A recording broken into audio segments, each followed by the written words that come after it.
everyone, I hope you all are doing great. I am Sonalika and welcome back to my channel Study with Sonalika. So today we are going to learn class 8 science chapter 11, that is force and pressure. Okay so एक छोटा सा request है आप सबसे, अगर आपने इसका part 1 और पार्ट 2 नहीं देखा है तो प्लीज़ जाइए, आपको प्लेलिस्ट में वीडियोस मिल जाएंगे, पहले आप उसे वॉच कीजिए ताकि आप पूरा चैप्टर अच्छे से समझ जाओ। और ये इस चैप्टर का पार्ट 3 है, ठीक है। सो आज हम पढ़ने वाले हैं pressure exerted by liquid and gases. Okay, तो let's start our class. Okay, अब हम देखेंगे कि लिक्विड और गैस जो है वो भी क्या प्रेशर एक्सर्ट करते हैं, और जो प्रेशर अगर एक्सर्ट करते हैं तो क्या वो भी डिपेंड करता है एरिया पे जिस पे फोर्स लग रहा है।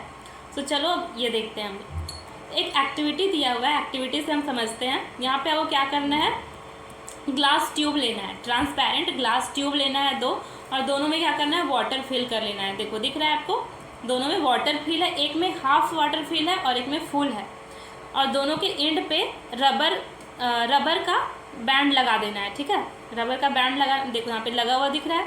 एक में हमने हाफ से भी कम पानी डाला है, तो देखो रबर का जो बैंड है वो थोड़ा सा बस खुला है, और सेकंड में जब पानी पूरा फुल है तो उसका जो नीचे रबर जो बलून लगा हुआ है, बैंड लगा हुआ, पूरा फुल गया है। दिख रहा है ना आपको, ये देखो डायग्राम में, ये थोड़ा सा फुल है क्योंकि पानी यहीं तक था, वैसे पानी ऊपर तक है, ये ज़्यादा फुल गया। Pressure exerted by water at the bottom of the container depend on height of its column. बोल रहा है कि जो वाटर में जो प्रेशर एक्सर्ट होता है वो किस पे डिपेंड करता है कि हाइट पे, कितने हाइट से पानी उसमें आ रहा है, ठीक है। ज़्यादा हाइट से पानी आएगा तो प्रेशर नीचे बॉटम में ज़्यादा लगता है। एक और एक्टिविटी दिया हुआ है वो देखते हैं हम, एक्टिविटी 11.9, ठीक है। इसमें क्या करना है, एक प्लास्टिक बॉटल लेना है हमें, और प्लास्टिक बॉटल को ले करके उसके साइड पे, देखो यहाँ पे दिख रहा है, 1 मिनट, ये देखो यहाँ पे साइड पे क्या करना है, ग्लास रॉड से छेद कर लेना है। किसे, बॉटल को, प्लास्टिक के बॉटल को छेद कर लेना है ग्लास रॉड उसमें डाल करके, और फिर ग्लास रॉड के अगले एंड पे क्या करना है, बलून लगा देना है, ठीक है। बलून लगा देना है और पानी भर देना है। छेद करके ग्लास रॉड से बलून लगा दिए एक एंड पे, और पानी भर देंगे। पानी भरने के बाद देखना है कि क्या लिक्विड जो है सो प्रेशर एक्सर्ट करता है अपने वॉल पे। वॉल मतलब जिस कंटेनर में रखा है उस कंटेनर के वॉल पे क्या प्रेशर लगा रहा है ये लिक्विड, पानी प्रेशर अप्लाई कर रहा है, तो यस करता है। क्यों, ऐसे पता चलेगा कर रहा है, जो हमने बलून लगाया उसका साइज़ आप देखिएगा कि बढ़ने लगेगा, फूलने लगेगा, वो मतलब उस पर प्रेशर लग रहा है तभी तो फूल रहा है। अब नेक्स्ट एक्टिविटी है, इसमें भी प्लास्टिक बॉटल हम लेंगे एक, ठीक है। उसे क्या करेंगे, चारों साइड से छेद कर लेंगे उसमें। देखो आपको दिख रहा है, इसमें इधर से छेद है, इधर से छेद है, इधर से, चारों साइड से छेद करने के बाद उसमें पानी फिल करेंगे, ठीक है। पानी फिल करने के बाद देखेंगे कि पानी क्या एक ही जैसा फ्लो कर रहा है चारों छेद से, तो यस बिल्कुल, पानी जो है चारों छेद से एक ही, जितना अमाउंट है पानी इधर गिरेगा उतना ही यहाँ से गिरेगा, उतना ही यहाँ से उतना, हर डायरेक्शन में सेम अमाउंट में पानी गिरेगा। तो इससे क्या पता चलता है कि लिक्विड जो है सो इक्वल प्रेशर एक्सर्ट करता है अपने वॉल पे और सारे डायरेक्शन में। अब हम देखते हैं कि जो एयर होते हैं वो भी क्या प्रेशर अप्लाई करते हैं अपने, अगर किसी कंटेनर में है तो उसके वॉल पे क्या वो भी प्रेशर अप्लाई करता है। देखो जब भी हम बलून फुलाते हैं तो बलून फुला कर क्या करते हैं, उसके मुँह को बंद कर देते हैं, बांध देते हैं, है ना। ऐसा क्यों करते हैं, ताकि उसके अंदर जो एयर है वो बाहर नहीं निकले। सपोज करो कि तुम्हारे पास एक ऐसा बलून है जिसमें कि छेद है, अब उसे तुम इन्फ्लैट करने का यानी कि हवा भरने का कोशिश करोगे, फुलाने का, तो क्या वो फूलेगा नहीं, क्योंकि उससे तो हवा निकल रहा है छेद के थ्रू, होल के थ्रू, तो वो फूलेगा नहीं, है ना। तो इससे क्या पता चलता है कि जो हमारा एयर है वो भी प्रेशर एक्सर्ट करता है सारे डायरेक्शन में। डू यू रिकॉल, देखो एक और एग्जांपल है कि जब भी हमारा साइकिल का टायर पंचर हो जाता है, उसमें भी क्या होता है, सारे गैसेज उससे निकल जाते हैं, ठीक है। तो ये सारे ऑब्जर्वेशन क्या बताते हैं कि एयर भी प्रेशर एक्सर्ट करता है, कहाँ पे, inner wall of inflated balloon और ट्यूब, है ना। मतलब ट्यूब मतलब टायर पे, टायर के अंदर वॉल पे प्रेशर एक्सर्ट करता है, ऐसे ये भी दिखा, और बलून में भी जो एयर है वो प्रेशर एक्सर्ट करता है। हमने दोनों एग्जाम्पल से ये समझ लिया, तो हम कह सकते हैं कि we find that gases to exert pressure on the wall of their container. जिस भी कंटेनर मतलब जिस चीज़ में वो है उस पे, उसके वॉल्स पे, उसके दीवारों पे गैसेस भी प्रेशर लगाते हैं, एक्सर्ट करते हैं। ओके, तो अब हम देखते हैं एटमॉस्फेरिक प्रेशर क्या होता है, ठीक है। सो देखो यहाँ पे दिया हुआ है इसका डेफिनेशन। पहले तो जानते हैं एटमॉस्फेयर क्या होता है। तो सबको पता है कि हमारे चारों ओर क्या है, एयर का ब्लैंकेट है ना। हमें चारों ओर से एयर कवर किए हुआ है, तो क्या कहलाता है वो, इन्वेलप जो है एयर का, वो this is known as atmosphere. Okay, देखो द इन्वेलप जो एयर का एनवेलप है हमारे चारों ओर, this is known as atmosphere. The atmospheric air extend up to many kilometre above the surface of earth, ठीक है। और ये जो एटमॉस्फेयर का जो एयर है जो हमारे चारों तरफ है, ये अर्थ के सरफेस से बहुत ज़्यादा किलोमीटर तक ऊपर तक फैला हुआ है, ठीक है। और ये क्या करता है, हमारे ऊपर एक प्रेशर एक्सर्ट करते रहता है। एटमॉस्फेयर में बहुत सारे गैसेज है, सबसे ज़्यादा क्या है, नाइट्रोजन है, सबको पता है 68%। तो ये सारे गैसेज जो है हमारे एटमॉस्फेयर में हमारे चारों तरफ है, हम पे प्रेशर लगाते होते हैं, ठीक है। The pressure exerted by this air, और ये जो एयर है एटमॉस्फेयर में, इसके द्वारा जो प्रेशर हमारे ऊपर लगाया जाता है, this is called atmospheric pressure. Okay, so अब हम जानते हैं कि एटमॉस्फेरिक प्रेशर जो हमारे ऊपर लग रहा होता है तो हमें पता क्यों नहीं चलता है ना। ऐसा फील होता है कभी कि हमें ऊपर से कोई प्रेशर दे रहा है, दबा रहा है। एटमॉस्फेयर तो हमारे ऊपर प्रेशर लगा रहा होता है, लेकिन हमें पता नहीं चलता है। क्यों? क्योंकि जितना प्रेशर एटमॉस्फेयर हमारे ऊपर लगा रहा होता है, हमारे बॉडी के अंदर भी उतना ही प्रेशर एक्सर्ट होता है, उतना ही प्रेशर हमारे बॉडी के अंदर से भी निकलता होता है। तो दोनों क्या होता है, बैलेंस हो जाता है। जितना प्रेशर बाहर से लग रहा है उतना ही बॉडी भी लगा रहा है, तो दोनों बैलेंस हो जाता है और हमें इस प्रेशर का हमें फील नहीं हो पाता ये प्रेशर, ठीक है। देखो, we know that pressure is force per unit area. हम लोग जान चुके हैं प्रेशर इज इक्वल टू क्या होता है, फोर्स पर यूनिट एरिया, है ना। मतलब प्रेशर जो है वो फोर्स का क्या है, डायरेक्टली प्रोपोर्शनल है। मतलब फोर्स ज़्यादा लगेगा तो प्रेशर भी ज़्यादा होगा। और pressure is inversely proportional to area. Inversely proportional मतलब उल्टा, मतलब एरिया अगर कम होगा तो प्रेशर ज़्यादा लगेगा, और एरिया ज़्यादा होगा तो प्रेशर कम लगेगा। हमने पीछे भी एग्जाम्पल में देखे थे, याद है ना। जैसे चलो एक एग्जाम्पल से समझाती हूँ। पेंसिल हिल गर्ल्स पहनती है ना, पेंसिल हिल एकदम पतला सा उसका हिल होता है, और एक होता है प्लेटफॉर्म हिल जो चौड़ा होता है, ठीक है। हिल, सैंडल हिल।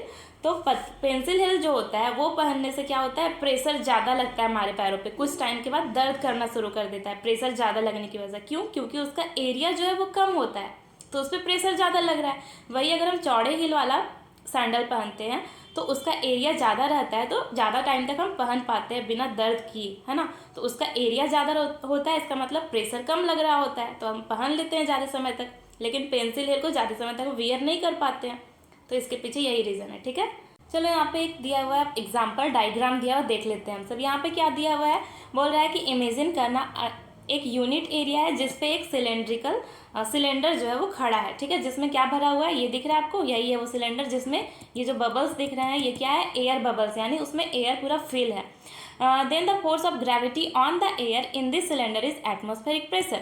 अब इस सिलेंडर पे क्या लग रहा है, एटमॉस्फेरिक प्रेशर लग रहा है। किस फॉर्म में लगता है वो, तो फोर्स ऑफ ग्रेविटी के फॉर्म में लगता है, ठीक है। लिखा हुआ है then the force of gravity on the air. Air में भी क्या है, फोर्स ऑफ ग्रेविटी है, वो इस सिलेंडर के ऊपर लग रहा होता है, जिसे हम क्या कहते हैं, एटमॉस्फेरिक प्रेशर। ओके, देखो दिस इज द डायग्राम। ये यूनिट एरिया है, सिलेंडर है, इसके ऊपर क्या लग रहा है, force of gravity atmospheric pressure के फॉर्म में। Atmospheric pressure is the force of gravity on air in a column of unit area. Okay, atmospheric pressure क्या होता है ये तो हम समझ गए। अब हमें समझना है कि एटमॉस्फेरिक कितना ज़्यादा और कितना कम हो सकता है, मतलब कितना ज़्यादा प्रेशर होता है एटमॉस्फेयर का, ठीक है। एटमॉस्फेरिक प्रेशर का प्रेशर कितना ज़्यादा होता है ये जानते हैं। तो अगर हम देखें तो एटमॉस्फेयर का जो प्रेशर लग रहा होता है बहुत ज़्यादा होता है, बहुत ज़्यादा, ठीक है। कैसे पता करें, चलो एक एग्जाम्पल से देखते हैं। आपने रबर सकर देखा होगा, है ना, खेलते भी हम गेम वेम में निकलता है। ये देखो डायग्राम दिख रहा है यहाँ पे आपको, ये है रबर सकर, जिसे हम अगर दीवार में या फिर कहीं पर भी चिपकाते हैं सरफेस में तो चिपक जाता है, और फिर उसे खींचते हैं तो बहुत फोर्स अप्लाई करना पड़ता है, तब जाके वो निकलता है, ठीक है, दीवार से। तो उसे रबर सकर कहा जाता है, पता है सबको, ये है रबर सकर।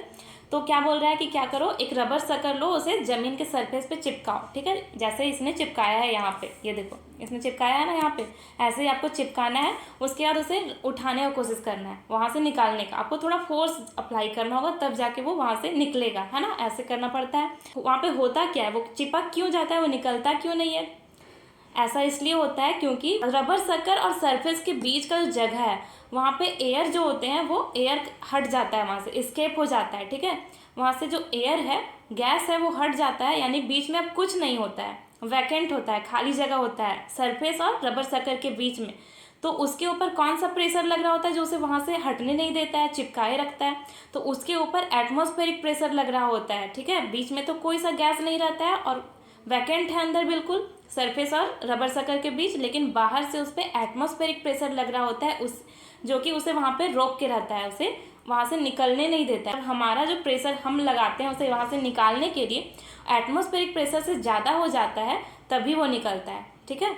लेकिन थोड़ा बहुत गैस बीच में रह जाता है, रबर सर्कल और सरफेस के बीच में थोड़ा बहुत जो एयर है वो रहता है, इसलिए वो थोड़ा निकल भी जाता है। अगर एकदम वहाँ पे गैस नहीं रहे, कोई सा भी एयर वहाँ प्रेजेंट नहीं रहे, तो एटमॉस्फेरिक प्रेशर पूरा उस पर अप्लाई हो जाएगा और वो वहाँ से हटेगा ही नहीं, चिपका ही रह जाएगा, ठीक है। तो एटमॉस्फेरिक प्रेशर देखे तुम लोगों ने कितना ज़्यादा उसका प्रेशर होता है। चलो आगे देखते हैं। तो ये जो एक्टिविटी अभी हमने किया, इसमें क्या हो रहा था, एयर जो है रबर सर्कल और सरफेस के बीच से हट गया था। तो बीच में क्या था, कुछ नहीं था, गैप था, तो बाहर से एटमॉस्फेरिक प्रेशर लग रहा था। तो एटमॉस्फेरिक प्रेशर कितना ज़्यादा हो सकता है, कितना उसका स्ट्रेंथ है, ये तो पता चल गया हमें, है ना। वो वहाँ से हटेगा ही नहीं, रबर सर्कल निकलेगा ही नहीं, इतना ज़्यादा प्रेशर होता है एटमॉस्फेयर का। तो देखो यही लिखा हुआ है यहाँ पे कि this activity might give you an idea about the magnitude of atmospheric pressure. Magnitude मतलब कितना ज़्यादा ताकत होता है एटमॉस्फेरिक प्रेशर का, कितना स्ट्रेंथ होता है। In fact if would not be possible for any human beings to pull the sucker off, अगर रबर सक्कर और सरफेस के बीच से पूरी तरीके से हवा निकल जाता, मतलब बिल्कुल खाली जगह रहता दोनों के बीच, तो किसी भी ह्यूमन बींग के पास इतना ताकत नहीं है कि उस रबर सक्कर को फिर वो खींच पाएगा वहाँ से, है ना। इतना ज़्यादा प्रेशर होता है, इतना ज़्यादा स्ट्रेंथ और मैग्नीट्यूड होता है किसका, एटमॉस्फेरिक एयर का, एटमॉस्फेरिक प्रेशर का, ठीक है। आई होप आपको समझ में आ गया होगा कि एटमॉस्फेरिक प्रेशर क्या होता है, कितना ज़्यादा उसका मैग्नीट्यूड होता है, कितना ताकत होता है उसमें। अगर हम समझना चाहें कि हमारे हेड के ऊपर, हमारे ऊपर कितना ज़्यादा एटमॉस्फेयर का प्रेशर लगता है, तो यहाँ पे दिया हुआ है एक, देखो क्या लिखा हुआ है, the force due to air in a column of height of atmosphere of area atmosphere and area 15 centimeter into 15 centimeter is nearly equal to the force of gravity on an object of mass 225 kg। और अगर हम Newton में देखें तो 2000 मतलब 2250 Newton, यानी कि हमारे ऊपर कितना ज़्यादा प्रेशर एग्जर्ट होता है, कितना प्रेशर लग रहा होता है हमारे सर के ऊपर, एटमॉस्फेरिक प्रेशर 225 kg, जितना हमारा वेट भी नहीं होता है उससे 2-4-5 गुना ज़्यादा लग रहा होता है। तो हम दब क्यों नहीं जाते हैं, हम ज़मीन के अंदर धंस क्यों नहीं जाते हैं, हम आराम से कैसे रह लेते हैं, क्योंकि इतना ही प्रेशर, मैंने बताया आपको शुरू में भी कि जितना प्रेशर एटमॉस्फेयर हमारे ऊपर लगा रहा होता है उतना ही ज़्यादा प्रेशर हमारे बॉडी के अंदर भी एक्सर्ट होता है, उतना ही प्रेशर हमारे बॉडी के अंदर भी निकल रहा होता है। तो दोनों प्रेशर आपस में कैंसिल हो जाते हैं, यानी कि बैलेंस हो जाता है, और हम आसानी से फिर चल पाते हैं, बैठ पाते हैं, ये ना कि अंदर धंस जाते हैं, है ना, ठीक है। तो आई थिंक आपको एटमॉस्फेरिक प्रेशर क्या होता है और कैसे काम करता है आपको पूरे अच्छे तरीके से क्लियर हो गया होगा। ओके, देखो यहाँ पे एक इम्पॉर्टेंट फैक्ट दिया हुआ है, इसको हम देख लेते हैं। एक साइंटिस्ट थे, ठीक है, जर्मन साइंटिस्ट, जिनका नाम था ऑटो वॉन ग्यूरिक, ठीक है। ऑटो वॉन ग्यूरिक एक जर्मन साइंटिस्ट थे, कब 17th सेंचुरी में। इन्वेंट किए थे एक पंप, जिससे उस पंप जो उन्होंने एक पंप बनाया था, इन्वेंट किया था, उससे क्या किया था, उस पंप से सारा एयर बाहर निकाल दिया था, ठीक है। उसके बाद उस पंप का क्या यूज़ किया था अपने एक्सपेरिमेंट के लिए, ये देखो, he demonstrated dramatically the force of the air pressure. Air pressure जो है उसका कितना फोर्स होता है वो बताना चाह रहे थे, कितना ज़्यादा उसका स्ट्रेंथ होता है एयर प्रेशर का, एटमॉस्फेरिक प्रेशर का। He joined two hollow metallic hemisphere of 51 centimetre diameter each and pumped air out of them. क्या किया था उन्होंने, होलो मेटालिक हेमिस्फेयर लिया था। होलो मेटालिक हेमिस्फेयर मतलब जो हाफ सर्कल होता है, देखो यहाँ पे आपको एक डायग्राम दिख रहा है, ये क्या है, हेमिस्फेयर है। हाफ सर्कल और हाफ सर्कल को जब जोड़ा गया तो हेमिस्फेयर बन गया, और ये कितने डायमीटर का था, एक था 51 सेंटीमीटर और दूसरा भी 51 सेंटीमीटर का था, ठीक है। तो इन्हें जोड़ करके और इनके बीच का जो भी एयर था उसे पूरी तरीके से बाहर निकाल दिया गया था, और दोनों हेमिस्फेयर को आपस में जोड़ दिया गया था। उसके बाद इन्होंने क्या किया, देन ही एम्प्लॉय 8 हॉर्सेस, ठीक है, दोनों साइड से 8 घोड़ों को लगा दिया। क्यों, रस्सी से उन्हें बांध दिया हेमिस्फेयर के थ्रू, घोड़ों को, 8 घोड़ों को लेफ्ट साइड से और 8 को राइट साइड से, as you can see in the picture, ठीक है। उसके बाद क्या करना था, उन घोड़ों को, वो जो हेमिस्फेयर था उसे खींचना था दोनों साइड से, ठीक है, पूरा फोर्स लगा करके, जितना ताकत था उन्हें खींचना था। तो जब वो खींच रहे थे तो दोनों को अलग ही नहीं कर पा रहे थे, पूरा ताकत लगा दिया दोनों साइड के घोड़ों ने, लेकिन उस हेमिस्फेयर को अलग नहीं कर पाए, ठीक है। ऐसा क्यों हुआ, क्योंकि उनके उस हेमिस्फेयर का जो एयर था वो कुछ भी नहीं था, वहाँ पे जीरो एयर था, अंदर बिल्कुल वैकेंट था, वो अंदर पूरा खाली था। तो उस पर एक प्रेशर अप्लाई हो रहा था जो उन दोनों को एक दूसरे से अलग होने नहीं दे रहा था। वो कौन सा प्रेशर था? दैट इज एटमॉस्फेरिक प्रेशर और एयर प्रेशर। ठीक है, बाहर से तो प्रेशर लग रहा था, कौन सा प्रेशर? एयर प्रेशर लग रहा था, है ना, एटमॉस्फेरिक प्रेशर लग रहा था। तो उसी के कारण जो है दोनों आपस में अच्छे से पकड़े हुए थे एक दूसरे को और अलग नहीं हो पा रहे थे, चाहे कितना भी फोर्स लगाया जा रहा था घोड़ों के द्वारा। तो अब तुम समझ सकते हो कि एटमॉस्फेरिक प्रेशर कितना ज़्यादा हाई होता है, कितना ज़्यादा स्ट्रेंथ होता है उसका। ठीक है, अगर बीच में एयर हटा दिया जाए दो चीज़ों के बीच से तो फिर वो चीज़ को खींचना, दोनों को अलग कर पाना बहुत मुश्किल है, एयर प्रेशर बहुत ज़्यादा होता है। ठीक है, ओके, सो इसी के साथ ये पूरा चैप्टर कंप्लीट होता है। मैंने पूरा चैप्टर बहुत अच्छे से पढ़ाया है। आई होप कि आपको क्लियर हो गया होगा। आप फिर से वीडियो देखिए अगर कोई सा डाउट है तो, और आप कमेंट में भी पूछ सकते हैं अपने डाउट्स। ठीक है, और चैप्टर समझ में आ रहा है या नहीं ये भी आप बताइए ज़रूर। इससे मुझे मोटिवेशन मिलता है, मुझे समझ में आता है कि आपको समझ में आ रहा है मेरा एक्सप्लेन करना या फिर नहीं।